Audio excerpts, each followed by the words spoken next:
Hello, welcome to the Grow Your Wealthy Mindset podcast, where it is all about helping amazing physicians just like you create a wealthy life free from burnout and with the financial security to practice medicine on your own terms.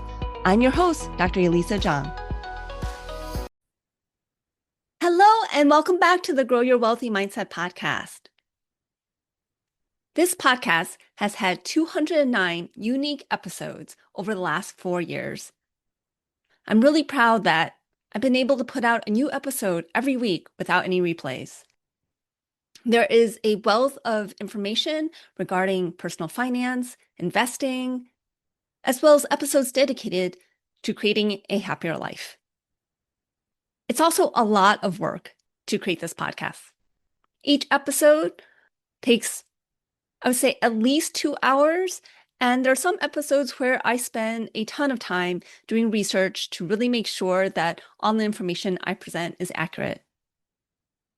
Even after 4 years of podcasting, I still find that I really have to essentially script out the podcast in order to speak smoothly and present the information in a structured fashion. Over the last 4 years, I have started traveling a lot more, which means batching episodes to make sure that there's a new episode every week. And as summer is coming, I do plan a lot of travel this summer, and I've decided to start doing some replays. Today's episode is going to be a replay of the very first episode, which is also the most downloaded episode of this podcast. In this episode, I talk about myself, my life, my background, and how I started learning about finances and investing, as well as how I discovered life coaching. I ended the episode saying that I'm still looking on how to build my ideal life. And I would say 4 years later, that's still true. I'm trying to find the balance of how much I want to travel and how much I want to work and what else I want to include in my life. One of the things that I recently added to my life was doing more art again. I started taking art classes last fall at a local art center, the Orange Art Center, and I've been loving it. This spring, I'm also spending a lot more time in my garden, which I've increasingly done over the last few years as well. I continue to work part-time as an ophthalmologist and oculoplastic specialist. In this podcast episode, I talked about a time where I wanted to find the fastest way to financial independence. And I would say at this point, I've achieved a level of financial independence that if I were to give up all the travel I've been doing, I don't necessarily have to work as a physician. But I continue to choose to work, but also where I'm fairly compensated, and that can fund my passion to travel. I hope you enjoy listening to the first episode of the Grow Your Wealthy Mindset podcast.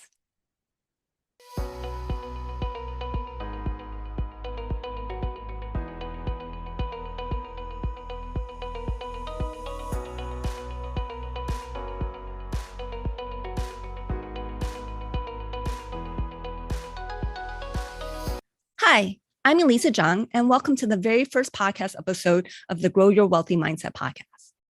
Why listen to this podcast?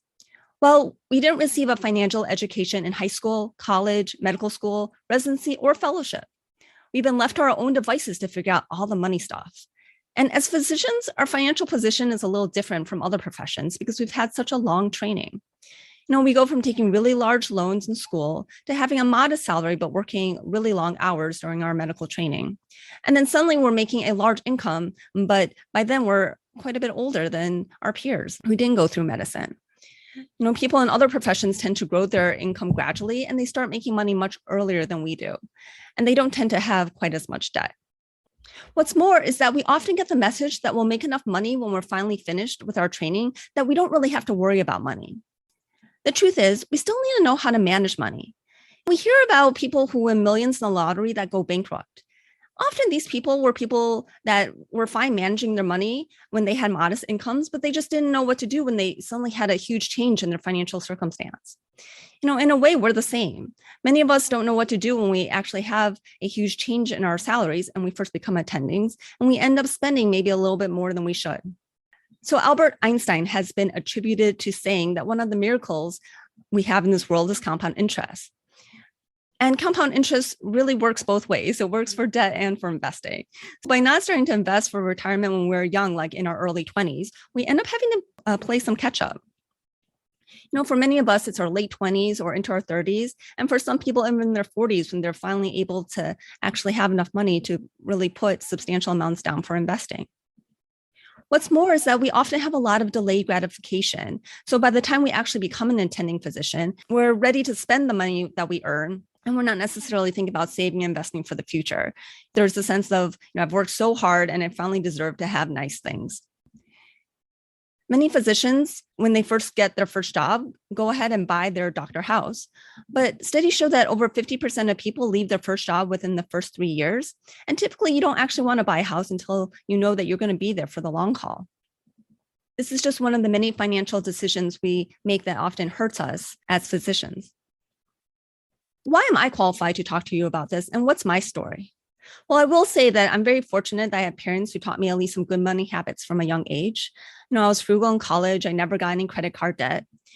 I spent a year after college doing research while I was applying for medical school. And because I was working, my parents told me that I needed to open a Roth IRA and put money in there. So I did, not really understanding what I was doing at the time. I went to Caltech for undergrad, which is a very research heavy institution. And there's a lot of research in the education. I really didn't want to take out the debt from medical school. So I applied for MSTP programs, medical science training programs, which are joint MD, PhD programs that are funded by the NIH. And I was super fortunate to be accepted into 2 such programs. I ended up going to Case Western Reserve University, which is located in Cleveland, Ohio.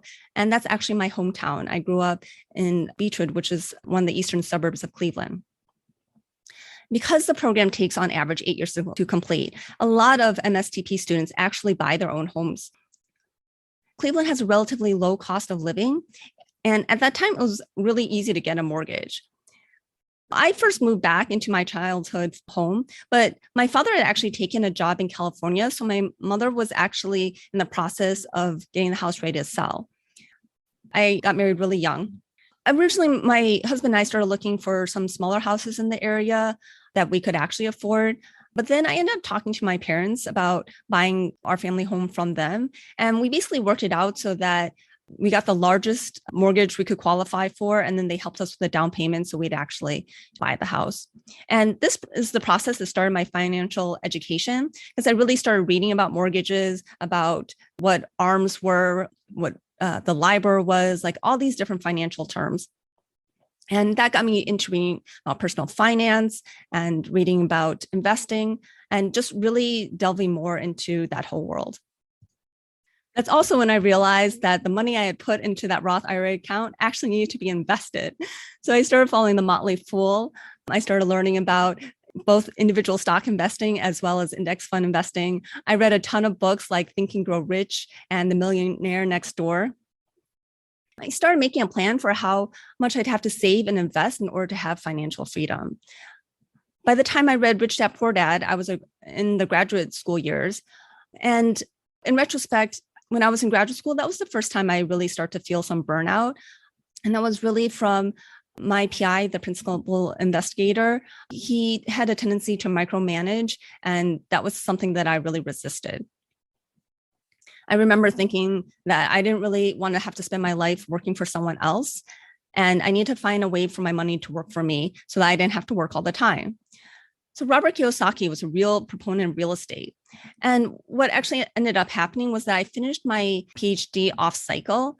So I had the option of going back to third-year med school and giving up a lot of elective time, or just waiting until July and restart the third-year medical school when everyone else starts third-year medical school. And so I opted for that second option and ended up taking about 8 months off. I was lucky in that my husband was a high school teacher at that time, so his income could actually support us. And what also happened was that I did a seminar from Rich Dad Poor Dad when they came to town. And basically a free evening seminar turned into a weekend that was $300, which turned into a huge sales pitch. And I ended up buying this $18,000 real estate course package. And so because I put this huge amount of money onto my credit card, which was literally like 1 year of my undergraduate tuition, I really had to make it back. And so I was really determined. out by trying something called wholesaling. I went to real estate investment clubs in the area and networked like crazy. I ended up signing up for other real estate courses and one that had a money back guarantee and included mentorship. And that mentorship was really important. So after taking that course, I was able to flip 2 houses, and actually flipping that first house was how I was able to make that $18,000 that I had spent back. Of course, by then I'd also spent other money. So I had to keep going and did that second flip. And I also did some other real estate ventures, partnering with some people. And there were places where I lost money and places where I made money, but I did come out ahead at the time. I did go back to third year medical school, and with each rotation, I thought, well, this is okay, but I really can't spend the rest of my life doing this. And I really actually started to get worried until I did my ophthalmology rotation. And I thought I found something that I actually would really like to do. So I did my intern year and 3 years of ophthalmology residency, followed by 2 years of oculoplastics fellowship. And, I really actually enjoyed residency and fellowship. During that time, I tried teaching my co-residents about investing in Roth IRAs, and I started following the White Coat Investor and later on Physician on Fire, Passive Income MD, and the Physician Philosopher. During my medical training, I kind of put the real estate investment aside, but I was still investing through my retirement accounts. Once I finished my medical training, I first tried to go back home to Cleveland, Ohio, but that didn't really end up working out. So my first attending job ended up being in Virginia. I was in the Virginia Beach, Norfolk, Suffolk, Chesapeake area of Virginia. And, I started thinking again about doing the real estate investing, but the real estate market there was so different. I started trying to learning about that. I started learning about syndications, but I wasn't quite a accredited investor at that point. I had gone into that job thinking that I would buy in and be a partner. And while it was a good job, eventually I realized that I probably wasn't really going to end up being like an equal partner. And it was probably time to be looking at something else. I really thought about going back to Cleveland, where I knew the real estate investing market, as well as had a lot of friends. It really takes a lot to establish yourself in a new community. I ended up getting a job at one of the big hospital systems in Cleveland. And while I didn't necessarily want to work at a big hospital system, I thought, I would take the job and get established and then potentially start my own private practice or find another practice to join. I returned to Cleveland in 2019, and it didn't take long working at that big hospital system and taking 24/7 oculoplastics calls to start feeling burnt out. My burnout wasn't necessarily from working really long hours, but it was really more from a lack of autonomy and just lack of voice. My first response to burnout was that I need to figure out how to reach financial independence even sooner than my previous plan. And so that plan I had made when I was a grad student was, within 15 years, but now it's like, okay, how could I do this in like 5 more years? Then in January of 2020, I made the decision that I was just going to go ahead and quit this job, take a 3-week vacation in Antarctica with my parents in December, and then come back from vacation and start my own private practice. And so I was going to spend 2020 figuring out how to actually start my private practice and do it for real in January 2021. But of course, we know what happened in 2020, right? The pandemic came March 2020, and everything was shut down, and there was a ton of uncertainty. And I really started rethinking this, starting a medical practice in this climate.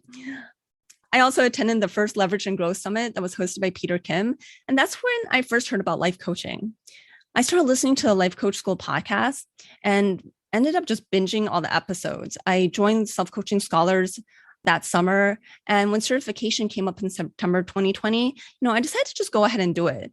I think there was a part of me thinking, well, maybe I would like being a life coach, but there was definitely part of me that was just thinking that I could learn the skills of coaching better, be able to self-coach myself that much better, and really get that much more out of it. My social life at that time had kind of come to a screeching halt because of the pandemic. So I just had more time on my hands. And, I had heard Hala speak on Sunny Smith's Empowering Women Physicians podcast about how when she did the certification program, it wasn't to become a coach. It was just transformative in itself, learning the tools of coaching. When I did certification, I just found that I love coaching people. During certification, we peer coach each other. And, I just really enjoy the experience of helping people get breakthroughs and have that personal connection, which I didn't always find that I had in my practice of medicine. So in spring of 2021, I launched my business, Wealthy Mindset LLC. And I started to think about who did I want to coach and what would be my niche. I could see burnout facing physicians, and coaching had really helped me with burnout. And so part of me thought about just coaching physicians to help with their burnout. But what I also realized was that I know a lot more about finances, investing than other physicians, and that the wealth that I have accumulated gave me a certain amount of security that other people didn't have, and that finance was kind of my zone of genius. I really believe that if you have financial security and financial freedom, then you really can practice medicine more on your own terms because you don't have so much reliance on that paycheck. For example, you can cut down hours. You can better negotiate for terms at work. So I started thinking about my own practice of medicine and what would be more ideal for me. I ended up leaving that hospital job and taking a new job at a private practice where I could work part-time. For me, this is, still a work in process. I'm still working on building that ideal life, but with the coaching tools I've learned and with just my knowledge of finance and investing, I really would love to help you build your ideal life. So I hope you'll follow me on my journey and let me help you on your journey to building a wealthy life. And when I say a wealthy life, I don't just mean in money and assets, but also just living a life that's full of the things that you want it to be full of, that is living a life that is consistent with your values, where you're living the full human experience. I also plan to talk about personal finances, investing, and steps you can take in order to get your financial house in order. So I personally, continue to invest in real estate, both with long-term rentals, short-term rentals, and syndications. I also invest in private equity and constantly looking to grow my own education investing. So right now, I'm actually starting to learn about cryptocurrency. So I hope you'll subscribe to this podcast, and I look forward to talking with you again soon. Thank you. If you enjoyed this episode, please subscribe and let me know by leaving a review. It really helps get the word out. And now the disclaimer. I am not a certified financial professional, and this show is really just for your education as well as your entertainment. I'm also a physician, but I'm probably not your physician. So if you need any medical advice, please consult your own physician. Thank you.